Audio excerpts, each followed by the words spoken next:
Hi everyone. आज हम निर्देशांक ज्यामिति पढ़ेंगे। निर्देशांक ज्यामिति से संबंधित सबसे जो बेसिक उसके टर्म्स या पॉइंट्स हैं उनको हमने एक प्रीवियस क्लास में किया था। निर्देशांक ज्यामिति क्लास 9th के नाम से वो वीडियो हमारी अपलोड हुई थी। तो यहाँ इस क्लास में हम निर्देशांक ज्यामिति पढ़ेंगे और क्लास 10th लेवल की बात करेंगे। तो 10th लेवल की यदि हम बात करते हैं तो सबसे पहले इसमें हम एक कार्तीय तल की बात करते हैं। कार्तीय तल में हमारे दो एक्सिस होते हैं। एक एक्स एक्सिस होता है जो कि हॉरिजॉन्टल होता है क्षैतिज, और एक हमारा वर्टिकल एक्सिस होता है ऊर्ध्वाधर अक्ष जिसे हम वाई एक्सिस कहते हैं।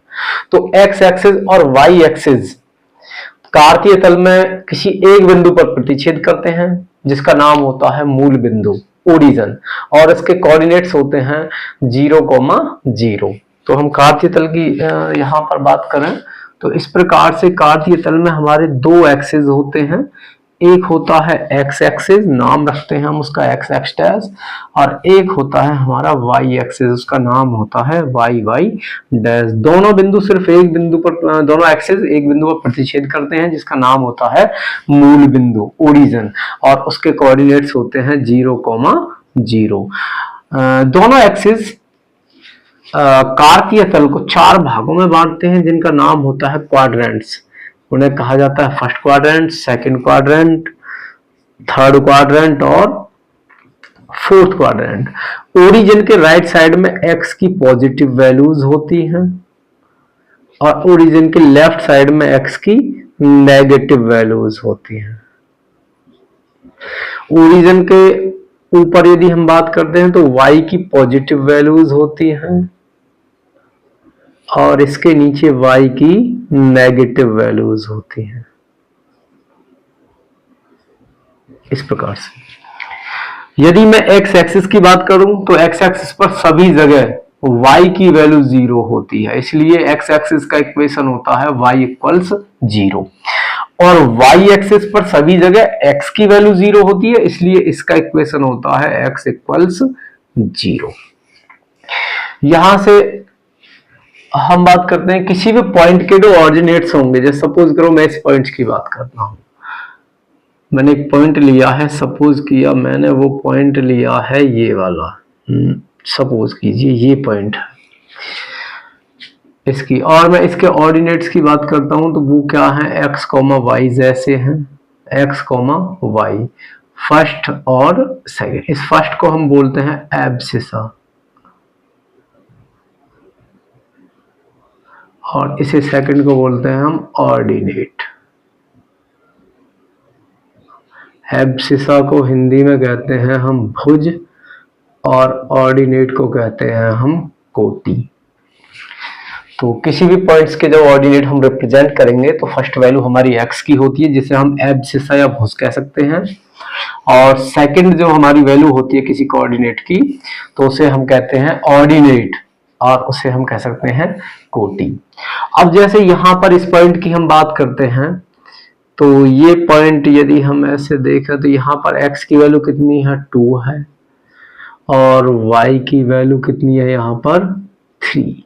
तो इस पॉइंट के कोऑर्डिनेट्स क्या होंगे, 2,3। इसमें एब्सिसा है 2 और ऑर्डिनेट है 3। यहाँ एक क्वेश्चन बनाता है, क्वेश्चन में पूछता है कि एक बिंदु दिया हुआ है, जैसे इसी पॉइंट की हम बात करते हैं 2,3। इस पॉइंट के बारे में क्वेश्चन करता है वो, और कहता है कि इस पॉइंट की एक्स एक्सिस से परपेंडिकुलर डिस्टेंस फाइंड कीजिए। इस पॉइंट की एक्स एक्सिस से परपेंडिकुलर डिस्टेंस, यानी इस डिस्टेंस की वो बात करता है, यहां से यहां तक एक्स एक्सिस के साथ परपेंडिकुलर डिस्टेंस। तो हम देखेंगे एक्स एक्सिस के साथ परपेंडिकुलर डिस्टेंस होती है वैल्यू ऑफ वाई या ऑर्डिनेट ऑफ दैट पॉइंट। उस पॉइंट का ऑर्डिनेट क्या है, उस पॉइंट की देखिए यहां से हम देखते हैं कि ये जो दूरी है हमें, ये जो लेंथ है हमें, वही लेंथ है हमारी वाई एक्सिस की। तो किसी भी पॉइंट की एक्स एक्सिस से परपेंडिकुलर डिस्टेंस होती है वैल्यू ऑफ वाई या ऑर्डिनेट ऑफ दैट पॉइंट या कोटि उस बिंदु की। तो यहां से हम बता पाएंगे एक्स अक्ष से लंबवत दूरी, x अक्ष से लंबवत दूरी बराबर y और बराबर यहां है 3। तो इस बिंदु की x अक्ष से लंबवत दूरी होगी 3। यदि ये पूछता कि इस बिंदु की y अक्ष से लंबवत दूरी बताइए, अर्थात इस डिस्टेंस की बात करता इसकी, तो वो होती है वैल्यू ऑफ y या एब्सिसा ऑफ दैट पॉइंट, भुज, उस बिंदु का भुज कितना है वह दूरी होगी y अक्ष से लंबवत दूरी। y अक्ष से लंबवत दूरी हो जाएगी x, वैल्यू ऑफ x, और वो कितनी है यहाँ पर 2। तो यहां से हमें एक नियम पता चला कि जब किसी बिंदु कोई कोऑर्डिनेट हमें पॉइंट का कोऑर्डिनेट हमें दिए गए हों, तो उसमें वो पूछे यदि x अक्ष से लंबवत दूरी, तो हम उस बिंदु का ऑर्डिनेट यानी कोटि अर्थात y की वैल्यू बताएंगे, और y अक्ष से लंबवत दूरी की बात कहेगा तो हम x की वैल्यू बताएंगे या भुज बताएंगे उसका। अब यहां से स्टार्ट होता है हमारा 10th लेवल की बात करें तो सबसे पहला होता है हमारा दो बिंदुओं के बीच की दूरी।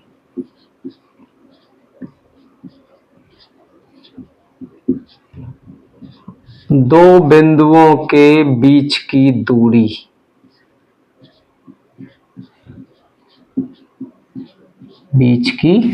सपोज कीजिए एक बिंदु ये है जिसका नाम मैंने P माना और एक बिंदु ये है Q, तो हमें ये दूरी PQ फाइंड करनी है।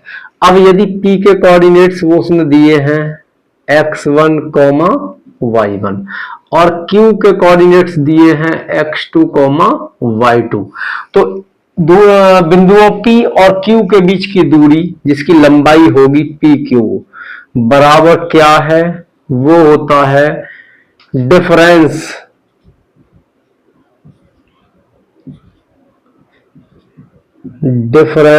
ऑफ एब्सिसा,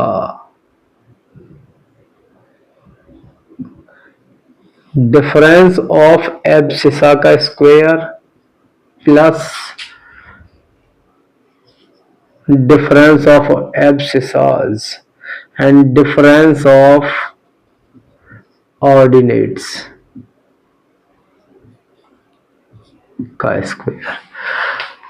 दोनों बिंदुओं के भुजों का अंतर प्लस का स्क्वायर और उनके कोटियों के अंतर का स्क्वायर। भुज हैं x1 और x2 तो इनका अंतर, तो यहां से हम कह सकते हैं x2 minus x1 square plus y2 minus y1 square. तो ये होगा PQ, दो बिंदुओं के बीच की दूरी। यहां से इसे हम x1 माइनस x2 का स्क्वायर भी कह सकते हैं,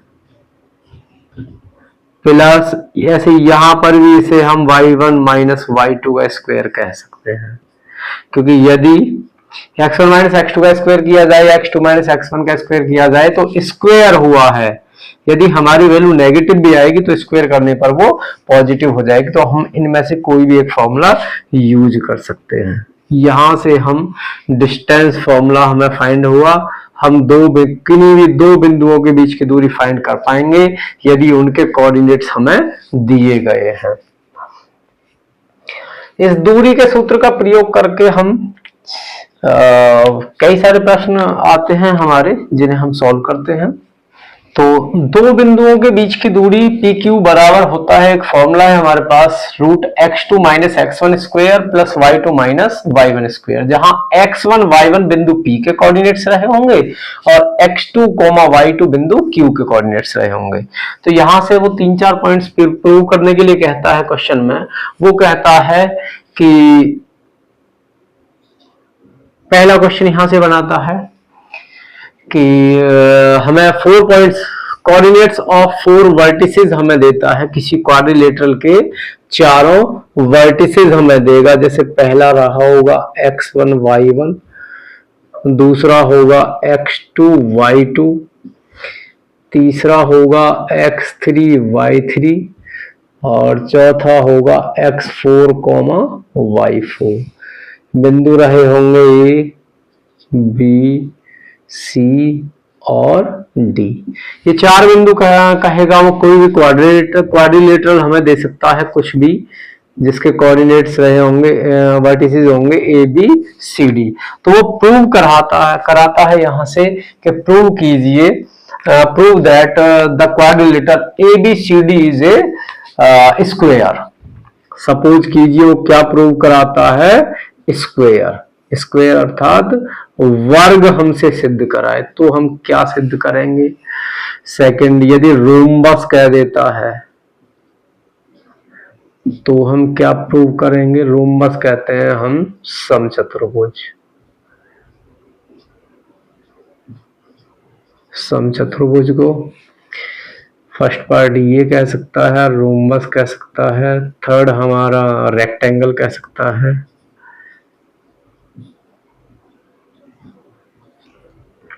यदि रेक्टेंगल कह दे तो हम क्या प्रूव करेंगे? रेक्टेंगल अर्थात आयत। यदि आयत सिद्ध करना है हम तो क्या प्रूव करेंगे? उसके बाद एक और को वो कहता है पैरेललोग्राम।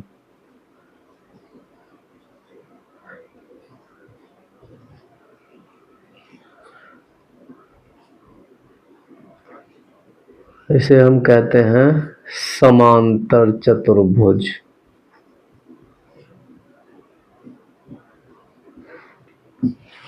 देखिए, यदि हमें स्क्वायर प्रूव करना है तो हम यहां से डिस्टेंस फाइंड करेंगे। ए बी के बीच की distance B C, C D और डी ए।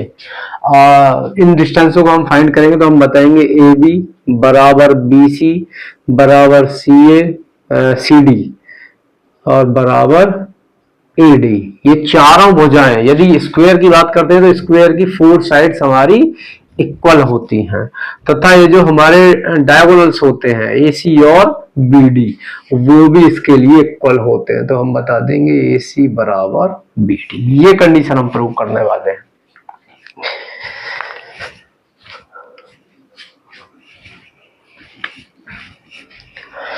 स्क्वायर की हम बात करते हैं तो स्क्वायर प्रूव करने के लिए हम जो हमारा क्वाड्रिलेटरल है उसकी चारों भुजाएं आपस में बराबर होनी चाहिए तथा डायगोनल्स भी आपस में बराबर होने चाहिए, तो हमारा स्क्वायर होगा।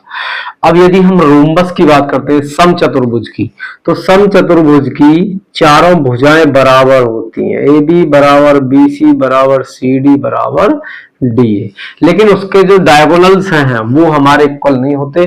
तो यदि हम इन 4 साइड्स को ही इक्वल कर दें तो हमारा रोम्बस होगा। उसके बाद हम रेक्टेंगल की बात करते हैं तो रेक्टेंगल में सिर्फ आमने सामने की साइड बराबर होती हैं और उसके दोनों हमारे डायगोनल्स भी सेम होते हैं। तो यहां से रोम्बस के लिए हम करेंगे ए बी। यदि ए बी साइड है तो ए बी साइड किसके इक्वल रहेगी?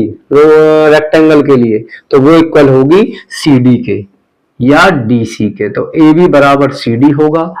ऐसे ही बी सी बराबर ए डी होगा, साइड बी सी बराबर ए डी, तथा उसके भी विकर्ण दोनों बराबर होंगे। विकर्ण ए सी बराबर विकर्ण बी डी, ये भी इसके लिए बराबर होगा रेक्टेंगल के लिए। पैरेललोग्राम की हम बात करते हैं तो पैरेललोग्राम प्रूव करने के लिए सेम कंडीशन है, उसकी अपोजिट साइड्स बराबर होंगी, ए बी बराबर सी डी और इसी प्रकार बी सी बराबर ए डी। लेकिन पैरेललोग्राम के विकर्ण बराबर नहीं, बराबर की कंडीशन, उसकी सिर्फ साइडें बराबर होती हैं, उसके विकर्ण बराबर नहीं होते या बराबर हो भी सकते हैं। तो यहां पर हम यदि रोम्बस प्रूव करना है या पैरेललोग्राम प्रूव करना है, तो यदि रोम्बस प्रूव करना तो चारों साइड बराबर दिखानी होंगी, पैरेललोग्राम प्रूव करना है तो आम अपोजिट साइड्स बराबर दिखानी होंगी। लेकिन यदि स्क्वायर प्रूव करना है तो चारों साइड भी बराबर प्रूव करनी होंगी और उसके विकर्ण भी बराबर प्रूव करने होंगे। यदि हम उसके विकर्णों को बराबर प्रूव नहीं करते हैं तो वो हमारा रोम्बस भी हो सकता है। सेम बिल्कुल रेक्टेंगुलर और पैरेललोग्राम की हम बात करते हैं तो रेक्टेंगुलर और पैरेललोग्राम दोनों में ही अपोजिट साइड्स इक्वल होती हैं, लेकिन रेक्टेंगल में उसके जो डायगोनल्स हैं AC और BD वो भी इक्वल होते हैं। पैरेललोग्राम में वो इक्वल हो भी सकते हैं और नहीं भी, तो उस कंडीशन को हम नहीं दिखाते हैं। इससे आगे एक क्वेश्चन और यहां से बनाता है कि 3 पॉइंट्स आर कोलिनियर, 3 बिंदुओं को संरेख बताने वाली कंडीशन। संरेख का मतलब कहते हैं एक ही रेखा पर स्थित। इस प्रकार से सपोज करेंगे कि एक बिंदु ये है, एक बिंदु ये है और एक बिंदु ये है। इस प्रकार से यदि हमें 3 बिंदु संरेख प्रूव करने हो तो डिस्टेंस फॉर्मूला से हम सपोज करो उनके नाम रहे होंगे A, B और C। डिस्टेंस फॉर्मूला से हम उन्हें संरेख प्रूव कर सकते हैं। उसके लिए हम AB फाइंड कर लेंगे, BC की वैल्यू फाइंड कर लेंगे और AC की, AB, BC और फिर AC। इस प्रकार से हम तीनों डिस्टेंस फाइंड कर लेंगे। अब यदि ये संरेख है अर्थात एक ही रेखा पर स्थित है, कोलिनियर है, तो हमारी AB किन्हीं भी 2 डिस्टेंस का सम तीसरी डिस्टेंस के इक्वल आएगा। यदि ये बिंदु इस प्रकार से, इनका नाम ऐसे है कि इस बिंदु का नाम A, इसका नाम B और इसका नाम C है, तो यहां पर डिस्टेंस AB और plus distance BC, AB plus BC कर दिया जाए तो इन दोनों का सम हमें AC मिल जाएगा। ये होता है। यदि हम इस प्रकार से 3 बिंदु लें A, B और C और AB प्लस BC करने के बाद यदि हमें AC फाइंड हो जाए तो वो तीनों बिंदु हमारे कोलिनियर होते हैं अर्थात संरेख होते हैं। अब यदि यहां से हम एक पॉइंट ये देखते हैं कि यदि वो 3 बिंदु इस प्रकार हैं कि एक बिंदु यहां है, एक बिंदु यहां है और एक बिंदु यहां है, उस रेखा पर नहीं है और नाम उनके ऐसे हैं A, B और C, तो यहां पर AB डिस्टेंस ये रही होगी, BC ये डिस्टेंस रहेगी और AC ये डिस्टेंस रहेगी। तो यदि वो संरेख नहीं है, इस प्रकार से बिंदु हैं, तो यहां पर AB प्लस BC वो कभी भी AC के इक्वल नहीं आ सकती। यदि बिंदु संरेख नहीं है, संरेख नहीं है तो एक बिंदु उनका कहीं अलग रहा होगा, तो वो कभी भी किन्हीं भी 2 बिंदुओं के 2 कॉम्बिनेशन लेते हैं हम बिंदुओं के AB और BC या AB और AC, तो किन्हीं भी 2 का सम कभी भी तीसरे पेयर के इक्वल कभी नहीं आ सकता। इसमें एक क्वेश्चन बनाता है त्रिभुज के क्षेत्रफल के संबंध में। किसी त्रिभुज के तीनों वर्टिसेस यानी शीर्षों के कोऑर्डिनेट्स वो हमें दे देगा। जैसे सपोज करो उसका नाम है ट्राइंगल ABC और यदि उसके कोऑर्डिनेट्स ऐसे हैं x1, y1, x2, y2 और x3, y3, इस प्रकार से यदि उसके कोऑर्डिनेट्स हैं हमारे, तो उस त्रिभुज का क्षेत्रफल triangle area of triangle equals होता है 1/2 x1 y2 minus y3 plus x2 y3 minus y1 plus x3 y1 minus y2 इतने स्क्वायर यूनिट या यूनिट स्क्वायर। ये होता है उस ट्राइंगल का एरिया। इस जो हमारा फॉर्मूला है उसे याद करने का एक बड़ा आसान तरीका है हमारे पास कि हम एक सर्कल टाइप सा लेते हैं और उसमें नाम रखते हैं क्या, इस पॉइंट का नाम 1, इस पॉइंट का नाम 2 और इस पॉइंट का नाम 3। इस प्रकार से यदि हम उसके नाम रख दें तो एक साइकिल टाइप सी है कि 1 के बाद 2 आएगा, 2 के बाद 3 और 3 के बाद 1। तो यहां से हम उस फॉर्मूला को इजीली याद कर पाएंगे। जैसे वो है area of triangle equals 1/2, area of triangles equals 1/2। उसके बाद देखिए हम 1 से स्टार्ट करेंगे, 1 2 3, देखिए 1 2 और 3। उसके बाद जब ये 1 से स्टार्ट किया तो नेक्स्ट टाइम अब हम स्टार्ट करेंगे कहां से, 2 से, तो आएगा 2 3 1। तो देखिए 2 3 1, अब 2 से हम आगे बढ़ जाएंगे, अब स्टार्ट करेंगे 3 से, 3 1 2, तो ये आएगा 3 1 और 2। इस प्रकार हम उस फॉर्मूला को आसानी से याद कर सकते हैं। तो एरिया ऑफ ट्राइंगल होता है 1/2। देखिए ब्रैकेट के बाहर लिखा जाएगा x और ब्रैकेट के अंदर लिखे जाएंगे y। तो x1, पहले हम 1 से स्टार्ट करेंगे, x1 y2 minus y3 plus अब x2 y3 माइनस y1। अब 3 स्टार्ट होगा तो x3 y1 माइनस y2। ये हमारा फॉर्मूला है त्रिभुज का क्षेत्रफल निकालने का। उस त्रिभुज के यदि हमें शीर्षों के निर्देशांक दे दिए जाएं, जो x1 y1, x2 y2 और x3 y3 रहेंगे, तो उस त्रिभुज का हम क्षेत्रफल आसानी से निकाल पाएंगे। त्रिभुज का क्षेत्रफल, ये क्षेत्रफल, इस त्रिभुज का क्षेत्रफल बराबर होगा 1/2 और ये फॉर्मूला है। और बाद में आता है यूनिट स्क्वायर, यूनिट स्क्वायर। यहां से एक पॉइंट है, अभी ये तो हम निकाल पाएंगे, लेकिन एक पॉइंट यहां से समझेंगे हम कि किसी त्रिभुज का नाम यदि ABC दिया हुआ है तो इस शीर्ष A के सामने वाली भुजा ये होती है स्मॉल a, इसे स्मॉल a से रिप्रेजेंट करते हैं। B, जो शीर्ष B है उसके सामने वाली भुजा को हम स्मॉल b से रिप्रेजेंट करते हैं, और C शीर्ष के सामने वाली भुजा को हम स्मॉल c से रिप्रेजेंट करते हैं। बिंदु A के सामने वाली भुजा A स्मॉल a, और शीर्ष B के सामने वाली भुजा स्मॉल b, और शीर्ष C के सामने वाली भुजा स्मॉल c। ये इनके नाम होते हैं। तो ये हम नेक्स्ट कुछ हमारे फॉर्मूलाज आएंगे, उनमें इनका यूज करेंगे कि A के सामने वाली भुजा A, B के सामने वाली भुजा B और C के सामने वाली भुजा C होती है y2। ये फॉर्मूला हमने पढ़ा था कि त्रिभुज का क्षेत्रफल होता है ये। यहां से भी हम 3 बिंदुओं को संरेख सिद्ध कर सकते हैं। हमने जस्ट अभी पहले बताया था कि 3 बिंदुओं को संरेख बीच की दूरी वाले सूत्र से कर सकते थे हम, और 3 बिंदुओं को संरेख हम इस त्रिभुज के क्षेत्रफल वाले फॉर्मूले से भी कर सकते हैं। यदि 3 बिंदु इस प्रकार से किसी एक रेखा पर स्थित है, संरेख है वो, तो उनसे कभी भी त्रिभुज नहीं बन सकता हमारा। इन तीनों बिंदुओं से कभी भी एक त्रिभुज इनको शीर्ष मानकर नहीं बन सकता। तो हम संरेख दिखाने के लिए त्रिभुज का क्षेत्रफल को इन 3 बिंदुओं, सपोज करो इनके नाम रहे होंगे x1 y1, x2 y2 और x3 y3। यदि इन 3 बिंदुओं के नाम हैं, निर्देशांक हैं, तो इन 3 बिंदुओं को यदि हमें संरेख सिद्ध करना है तो इन 3 बिंदुओं से बनने वाले त्रिभुज का क्षेत्रफल आप 0 दिखा दीजिए। यदि इन 3 बिंदुओं से बनने वाले त्रिभुज का क्षेत्रफल 0 है, इसका मतलब कोई त्रिभुज बना ही नहीं। और जब त्रिभुज नहीं बना तो फिर वो क्या, कहां होंगे बिंदु? वो एक रेखा पर होंगे। यदि ये बिंदु एक रेखा पर नहीं होते, थोड़े बहुत ऊपर नीचे होते, जैसे सपोज कीजिए एक बिंदु ये, एक बिंदु ये, और एक बिंदु जस्ट थोड़ा सा ऊपर है, जैसे बी बिंदु मैंने माना कि वो थोड़ा सा इस रेखा से ऊपर है।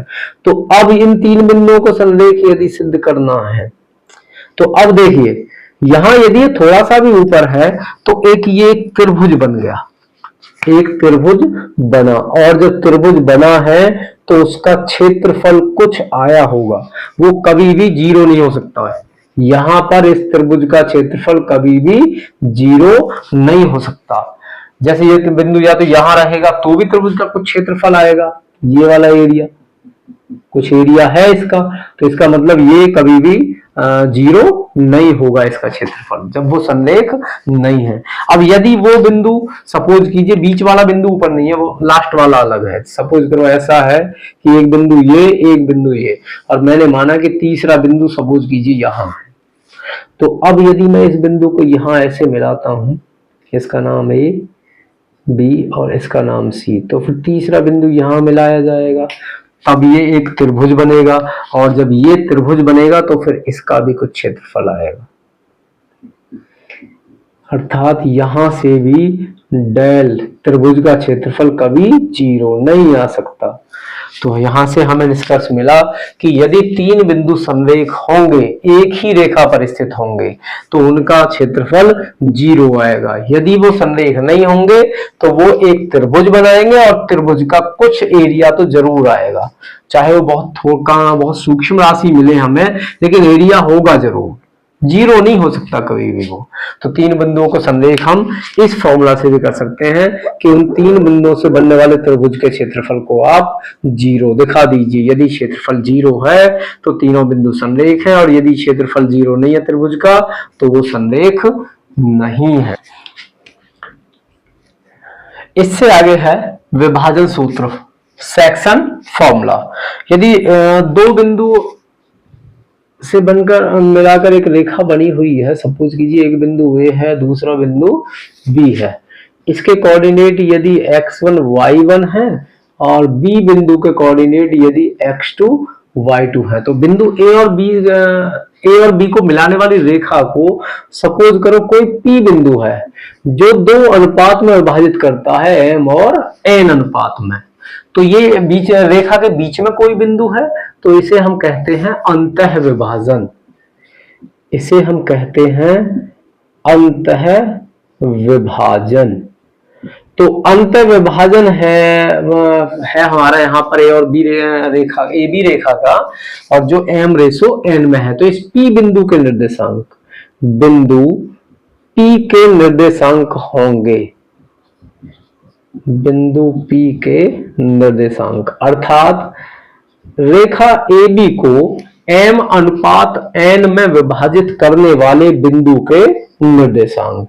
तो वो है कि m की मल्टीप्लाई हम इधर करेंगे और n की मल्टीप्लाई हम इधर करेंगे। तो mx2 plus nx1, mx2 plus nx1 upon m plus n comma m। अब देखिए ये पहला वाला हमारा x कोऑर्डिनेट निकलता है, एब्सिसा निकलता है या भुज निकलता है, तो हमने x लिया। अब बाद वाला हमारा ऑर्डिनेट होगा, यानी y की वैल्यू निकालेंगे, तो इस बार n की मल्टीप्लाई इधर y2 में होगी और फिर n की मल्टीप्लाई इधर y1 में होगी और अपॉन में m प्लस n। यहां से हम इस P बिंदु के निर्देशांक निकाल पाएंगे। तो P बिंदु के निर्देशांक अर्थात रेखा AB को m अनुपात n के अनुपात में अंतः विभाजन करने वाले बिंदु P के निर्देशांक बराबर mx2 प्लस nx1 बटे m प्लस n और my2 plus ny1 upon m plus n। ये इसका कोऑर्डिनेट्स होंगे, बिंदु P के कोऑर्डिनेट्स। ये तो अंतः विभाजन का हमने कहा। यदि बाह्य विभाजन की बात करता है, सपोज कीजिए ये बिंदु A है, ये बिंदु B है, A के कोऑर्डिनेट्स हैं x1 y1 और B बिंदु के कोऑर्डिनेट्स हैं x2 y2। जब बाह्य विभाजन की बात करेंगे हम, तो बिंदु P इस रेखा के बीच में नहीं होगा, इससे आगे रहा होगा कुछ। सपोज कीजिए यहां कोई बिंदु P है और इस P बिंदु का अनुपात है m अनुपात n, इस प्रकार से।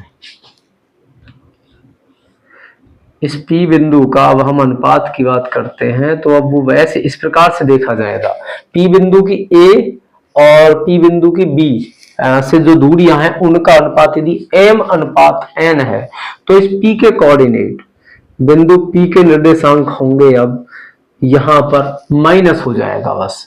तो m की मल्टीप्लाई देखिए x2 में, mx2 minus nx1 upon m minus n, और y कोऑर्डिनेट होगा उसका my2 minus ny1 upon m minus n। इस प्रकार ये हो गए अंतः विभाजन करने वाले बिंदु के निर्देशांक और ये हो गए बाह्य विभाजन करने वाले बिंदु के निर्देशांक। ये होता है हमारा बाह्य विभाजन। लेकिन यदि हम 10th क्लास की बात करें तो उसमें बाह्य विभाजन से संबंधित क्वेश्चन अक्सर नहीं पूछा जाता है अक्सर बोर्ड परीक्षा में अंत विभाजन वाला। तो वो हम इस फॉर्मूले से हम कर पाएंगे। इस अंतः विभाजन के सूत्र का यूज करके हम नेक्स्ट एक फॉर्मूला तैयार करते हैं मध्य बिंदु के निर्देशांक। इस अंतः विभाजन वाले सूत्र का प्रयोग करके अब हम एक मध्य बिंदु का निर्देशांक बताएंगे। मध्य बिंदु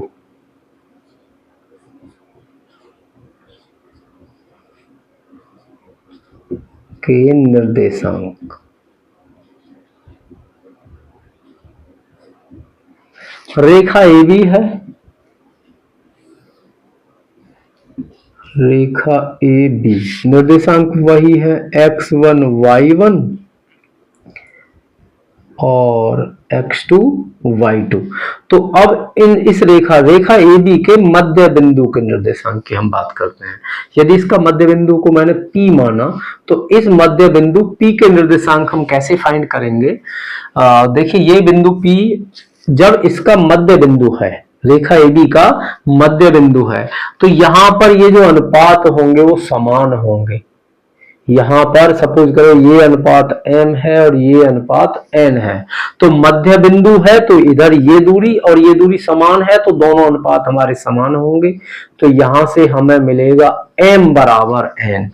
यदि मध्य बिंदु है बिंदु P, तो यहां से m बराबर n। तो इस बिंदु में हम m और n की वैल्यू बराबर रख देंगे, अर्थात जहां m लिखा हुआ है वहीं हम n उसे n रख देंगे। तो ये हो जाएगा n x2 plus n x1 upon में n प्लस n, ये हो जाएगा। जहां भी m दिख रहा है वहां हम n कर देते हैं, तो ये ऐसे यहां n y2 plus n y1 upon n plus n। इसे हम सॉल्व करते हैं तो ये हमें मिलेगा, यहां से n common, x2 plus x1 upon में 2n, और यहां से भी n common, y2 plus y1 upon 2n। n से n कैंसिल हो जाएगा और यहां से मध्य बिंदु के निर्देशांक हमें फाइंड होंगे।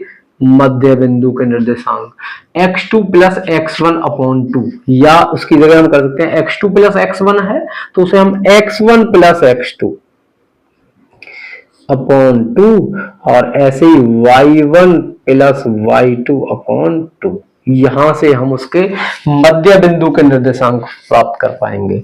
यदि दो बिंदु दिए हुए हैं A और B और उनके मध्य बिंदु के निर्देशांक हमसे फाइंड कराता है, तो हम डायरेक्ट रखेंगे कि मध्य बिंदु के निर्देशांक x1 plus x2 upon 2, y1 plus y2 upon 2, दोनों को जोड़कर 2 से भाग कर देंगे तो हमें मध्य बिंदु मिल जाएगा। यहीं से एक क्वेश्चन और बोर्ड परीक्षा में बनाता है, वो सेक्शन फॉर्मूला से ही, अब वो करेंगे। यहां से एक क्वेश्चन और बनाता है, और वो क्वेश्चन है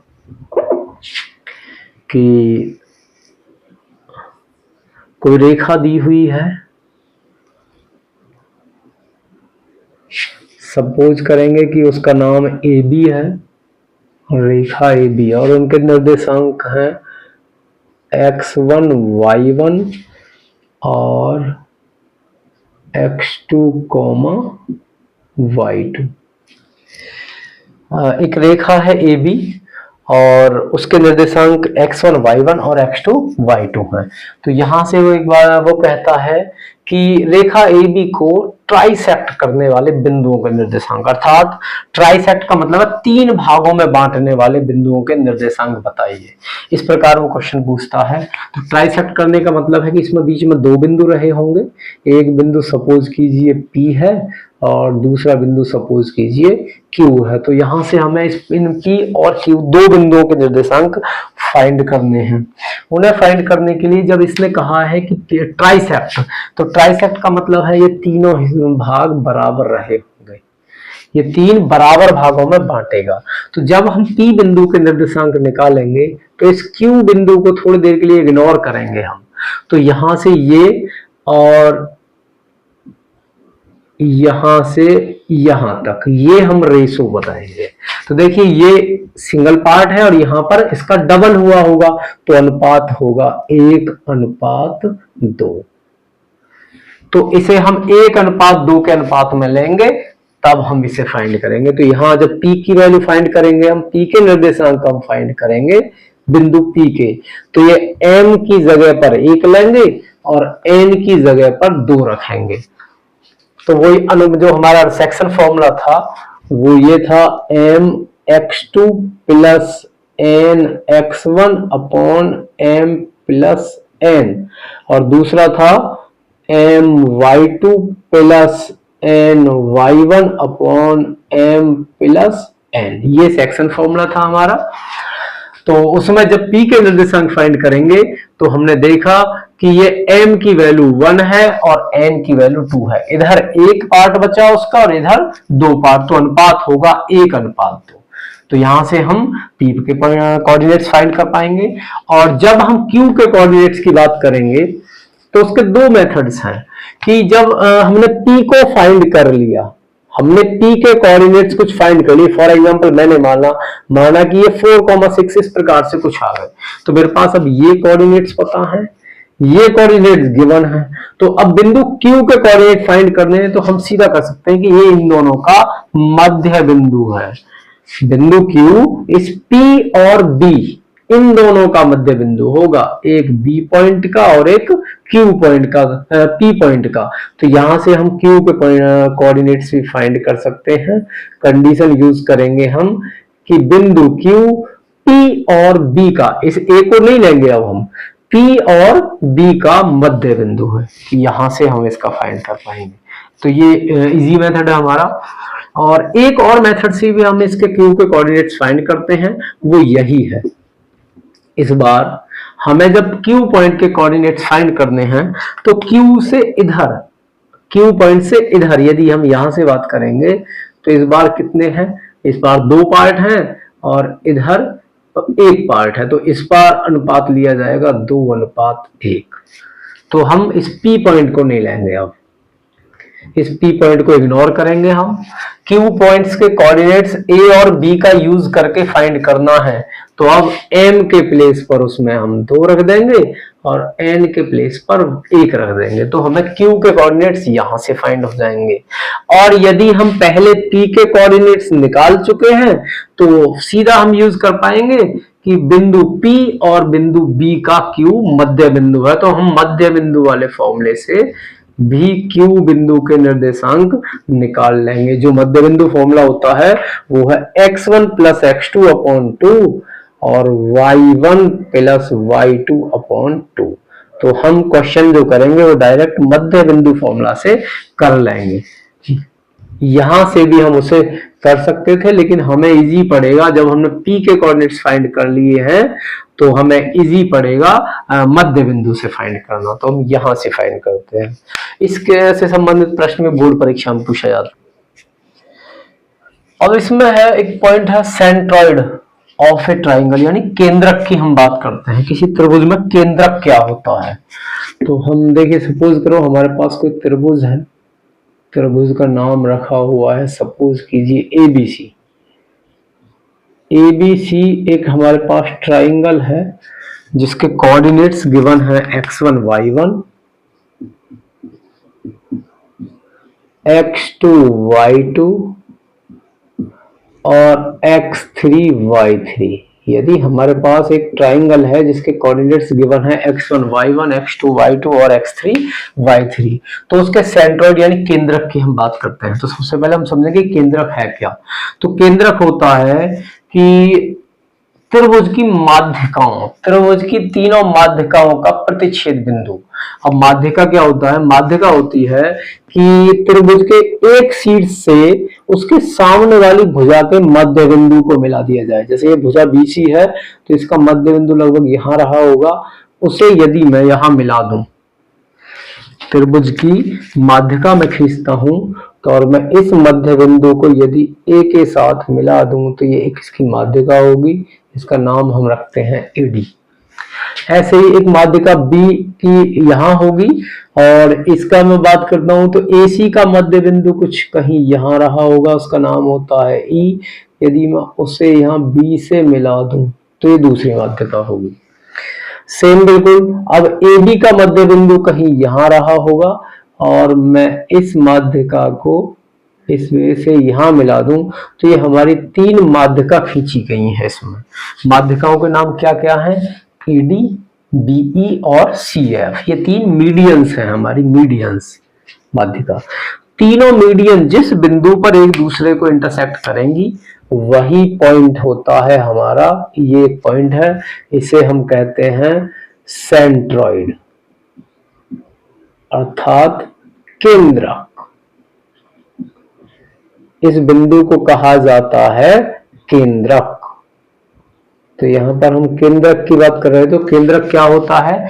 केंद्रक होता है तीनों माध्यिकाओं, त्रिभुज की तीनों माध्यिकाओं का प्रतिच्छेद बिंदु ही केंद्रक कहलाता है। और इस केंद्रक के निर्देशांक होते हैं, केंद्रक के निर्देशांक x1 plus x2 plus x3 upon 3 और y1 plus y2 plus y3 upon 3, ये होते हैं इस केंद्रक के निर्देशांक। केंद्रक के निर्देशांक होते हैं x1 plus x2 plus x3 upon 3, y1 plus y2 plus y3 upon 3। यहाँ से एक इंपॉर्टेंट टर्म है, अक्सर उस पर क्वेश्चन पूछता है वो, कि ये एक नियम है कि कोई भी माध्यिका है हमारी, जैसे सपोज कीजिए AD है, यहाँ पर AD, तो ये जो सेंट्रॉइड था इसके हम रिप्रेजेंट करते हैं हालांकि C से, C फॉर सेंट्रॉइड, लेकिन यहाँ C इसका नाम दिया हुआ है, तो वैसे इसे हम रिप्रेजेंट C से ही करते हैं सेंट्रॉइड को। तो ये जो सेंट्रॉइड होता है वो इन तीनों माध्यिकाओं को 2:1 के अनुपात में काटेगा। यदि मैं AD की बात करता हूं तो ये रेशो होगा 2:1 AD का। ऐसे ही इस CF की बात करूं, CF मीडियन की, तो ये रेशो होगा 2:1 इस प्रकार से। या मैं इधर BE की बात करता हूं तो BE को इसने रेशो में डिवाइड किया होगा 2:1 में। तो यहाँ पर हमारे एक इंपॉर्टेंट रूल है कि सेंट्रॉइड ट्राइंगल की मीडियंस को 2:1 में डिवाइड करता है। तो बच्चों आज हमने इस क्लास में 10th क्लास की निर्देशांक ज्यामिति के संबंध में जो भी हमारे बेसिक कॉन्सेप्ट्स थे उनके बारे में पढ़ा है। तो इस प्रकार हमारी क्लास 9th 10th 11th और 12th के मैथ के संबंध में जितने भी हमारे टॉपिक्स हैं उनसे संबंधित कॉन्सेप्ट, बेसिक कॉन्सेप्ट्स को क्लियर करने के लिए हमारी क्लासेस की वीडियोस अपलोड होती रहेंगी। तो उनका नोटिफिकेशन फाइंड करने के लिए आप चैनल को सब्सक्राइब कर लीजिए तथा बेल आइकन प्रेस कर लीजिए ताकि आपको उनके नोटिफिकेशंस प्राप्त होते रहें। अब जो हमारे बेसिक कॉन्सेप्ट्स थे निर्देशांक ज्यामिति के, उनसे संबंधित 3 क्वेश्चंस हैं। पहला प्रश्न है कि बिंदु -3,4 की मूल बिंदु से दूरी ज्ञात कीजिए। दूसरा है बिंदुओं 2,3 और 4,1 के बीच की दूरी ज्ञात कीजिए। और तीसरा प्रश्न है बिंदुओं A जिसके निर्देशांक है -1,7 तथा B 4,-3 को मिलाने वाले रेखाखंड को 2:3 में विभाजित करने वाले बिंदु के निर्देशांक ज्ञात कीजिए। ये 3 प्रश्न अब इन्हीं बेसिक कॉन्सेप्ट्स के द्वारा हम सॉल्व कर पाएंगे। तो आप सभी इन क्वेश्चंस को सॉल्व करेंगे तथा कमेंट बॉक्स में अपने नाम के साथ इनके आंसर नोट करेंगे आप।